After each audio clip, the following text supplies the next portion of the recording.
L'histoire de l'accordéon à Tulle est si importante que la ville compte ouvrir prochainement un musée. Depuis 1987, une importante politique d'acquisition a été lancée. Karine Lhomme nous ouvre les portes, habituellement fermées, des réserves du pôle accordéon. 500 pièces, la collection publique la plus importante de France.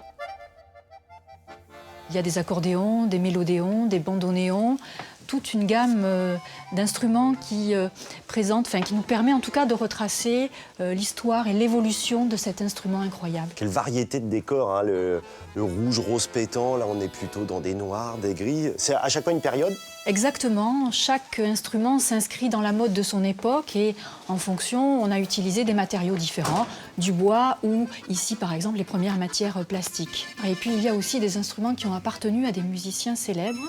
Nous avons par exemple ici dans la collection l'accordéon Cavagnolo de Marc Bonnel qui était l'accordéoniste d'Édith Piaf. Il avait demandé après son décès que cet accordéon soit conservé ici et ne soit plus joué.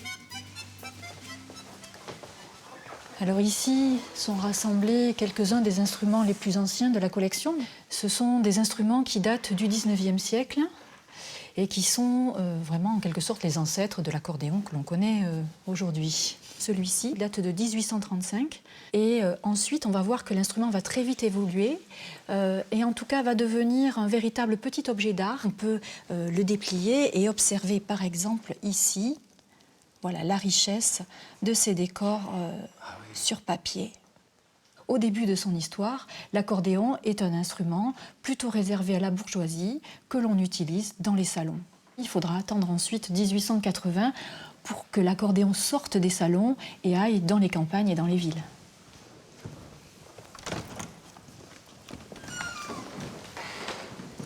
Surprise totale, là on pousse une porte, on est carrément devant une boutique.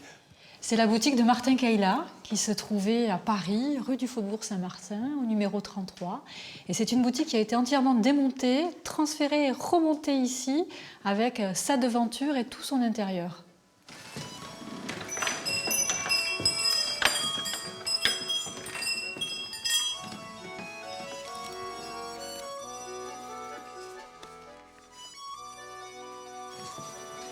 Martin Caïla, c'était une figure incontournable du milieu des Auvergnats à Paris. C'était un musicien, joueur de cabrette. Et très vite, quand il monte à Paris, il monte dans l'ambiance des bals musettes et il découvre que l'accordéon remplace petit à petit la cabrette dans les bals. La cabrette, en fait, c'est presque une cornemuse, on pourrait dire. C'est effectivement le même type d'instrument. C'est aussi ce qu'on appelle la musette, d'où le nom de bal à la musette, puis de bal musette ensuite. Martin Caïla, il va avoir une activité très importante par rapport à toute cette mémoire musicale du Massif central. Il va éditer des partitions, il va aussi produire des disques sous la marque Le Soleil et il va contribuer à faire connaître toutes ces musiques, tout ce répertoire et il va le sauvegarder.